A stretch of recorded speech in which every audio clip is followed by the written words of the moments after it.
Hey everybody, this is Fred Ricciani of the SportsCourier.com, and over the last 3 years, we've had the pleasure of interviewing some of the biggest names in mixed martial arts. Here we present to you interview highlights from our audio interview with Frank Shamrock, UFC and Strikeforce legend, back in August of 2010. Don't forget to subscribe. You did recently retire. Any chance we could see you step back in the octagon, or are you pretty much done? I think I'm done. I mean, I don't get excited about it like I used to. So that tells me that I'm done. Who's one fighter, could be familiar face, could be someone that's underrated, that's caught your attention thus far, that you see can be a really big star in the near future? Well, I think Cris Cyborg can be a huge star. Mm-hmm. Because one, she's a lady, and there's just nobody else that has ladies. And then she can fight, like she can really fight. And that's always sort of a prerequisite for mixed martial artists, is the ability to fight. And I think that's kind of sexy and cool, and I think that idea could take us to the next level. You just got to find somebody who can match up with her, because she's like the Mike Tyson of MMA. She's just killing everybody. Do you regret not being able to get your rematch against Cung? I believe at the time, when a rematch was possible after you two had probably the fight of the year first time around, where you lost after he broke your arm with one of his devastating kicks. That was a phenomenal back and forth fight. Do you wish you could have fought him, or are you content with giving it your all the first time around? Because that fight got real rave reviews, and when of course the rematch was up, he was doing movies. Yeah, do I feel like I missed something? Nah, I really had a good time on the first fight. And maybe I'll fight him in the movies or something. Were you shocked at all when Cung lost to Scott Smith?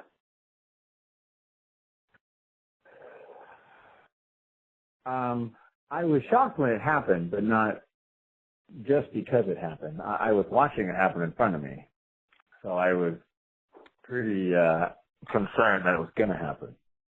But I thought it was cool. So it was exciting. You are obviously one of the greatest fighters of all time, and I believe your first victory was against another fellow MMA legend, and Bas Rutten. And if you look at Bas Rutten's record, I mean, it's a pretty impeccable record. And he's had 4 losses throughout his illustrious career, and 3 of them have been against Shamrocks. Why do you think you had such great success against a guy like Bas Rutten when a lot of other people, had other results?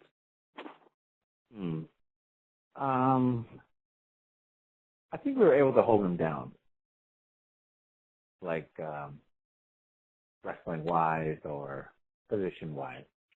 I think we was at a disadvantage because of that. Because I know that's the way I beat him. I'd held him down, beat on him, and try to choke him and stuff. But stand-up-wise, he was much better than I was. And he was much better than Ken was in stand-up. But he just couldn't get off his back if he got on his back. You've said I've heard you say in the past that Tito Ortiz was probably your toughest challenge, your classic fight with him. Would you say it's also your favorite bout? Favorite bout. I think I have a favorite bout. I think my favorite bout kind of depends on how old I am and how nostalgic I am looking back at my fighting days. But I would say my favorite bout in fighting, if I was to encompass everything, was fighting Enson Inoue in Japan in Valley Tudo 97, just before the first UFC middleweight fight with Ken Jackson. Because that was like knockdown, drag out, and I thought he was going to kill me, and then I knocked him out, and Tito, I knew I was going to beat him the whole time. And a lot of people thought you would be a lot more active throughout your career than you were. I mean, after the 90s, the 2000s, you took about a 3-year break from fighting. Why is that? Well, I retired from the UFC so I can get out of my contract. They had, the all-inclusive, all-controlling contract. And I thought I could do better with my brand and my rights. So I got out of my contract by retiring, and then that made me a free agent. And then I went around the world fighting, making my making my bones and making the industry grow in the industry while it grew here in the United States. I remember in a recent interview, maybe a few months back, maybe a little over a year ago, I recall you said that you feel that UFC treats their fighters like cattle. Do you still stand by that statement? And for those that may not have had a chance to hear that quote, why did you make that comparison? Well, that's just, they have too many fighters for one. I mean, just the scale of their business now. It's organic that you're going to become a number in the list of lots and lots of people. But, further, they're not from the martial arts or the entertainment business. They're from the casino business. So to them it's a different, you're providing a different role, which is, fine to think about your business, but they think about fighters like, they think about them like cattle. You get in, you do your work, and then, that's all there is. And I think there's more.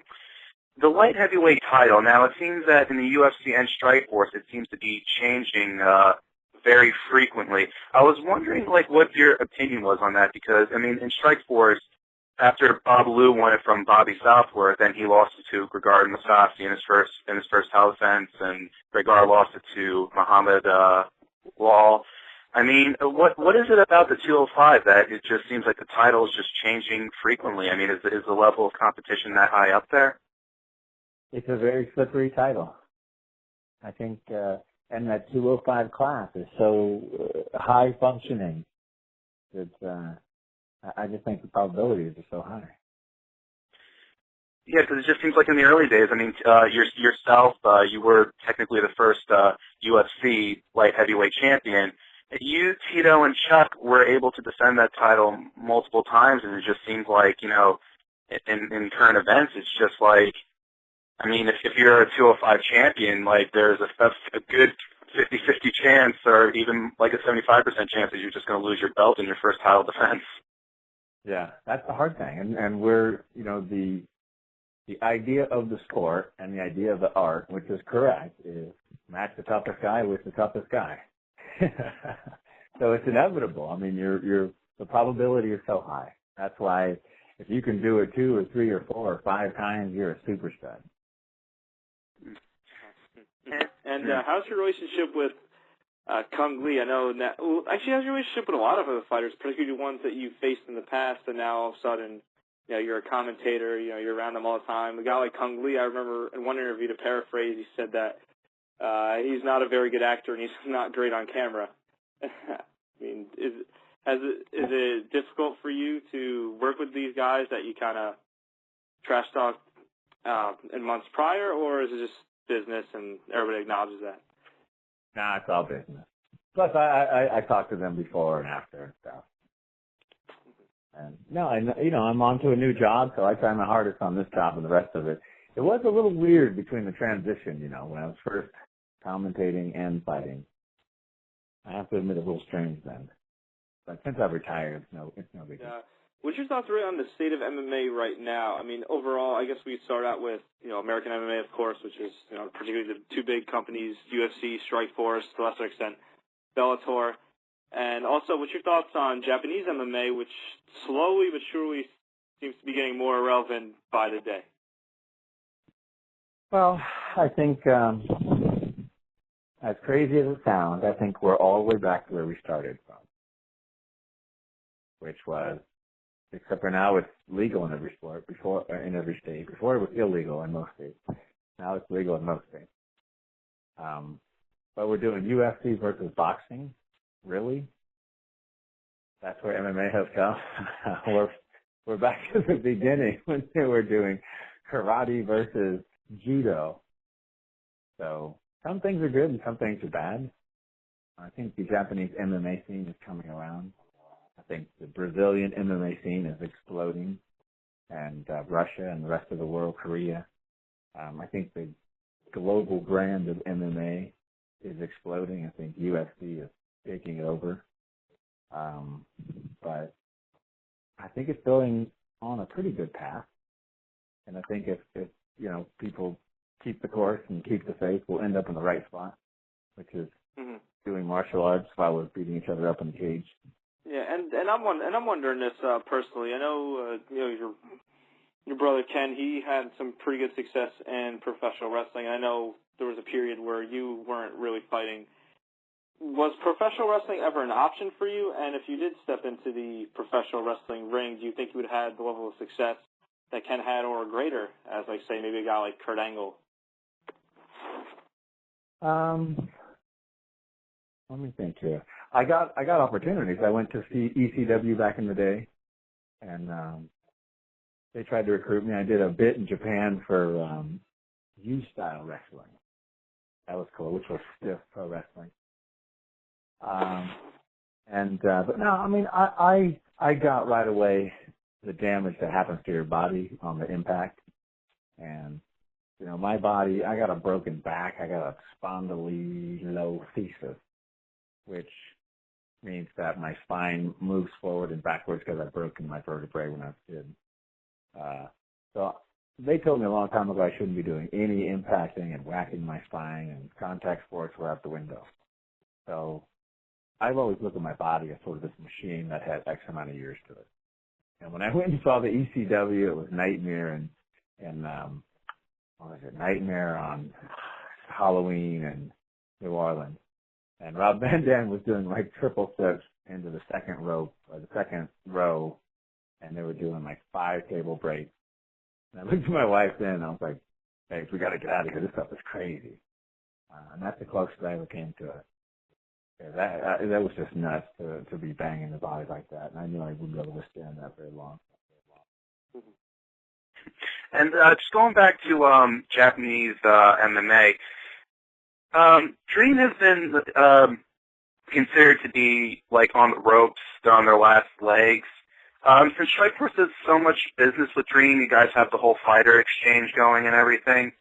What is your opinion on what's going on in Dream right now? I don't know. I mean, the Japanese companies seem to go through this, you know, in the effort to grow, they sign or promise X, Y, and Z, and then they get strained, so the ratings don't support it, and they have to, you know, tear back or carve back. So I don't know. You know, we let the guys go there because they want to fight, and we don't have enough shows. You know, let them do all the crazy stuff they want to do. So we hope, you know, Dream continues. We hope all the guys continue. We hope that other markets open up for us. You know, so our guys can go fight. I know Mexico's starting to explode. Out here, everybody's into it. You know, all over TV. But we're moving eastern. We're moving, you know, eastward, and we're waiting to kick open New York and get into the Big Apple there, do some mixed martial arts at the Garden.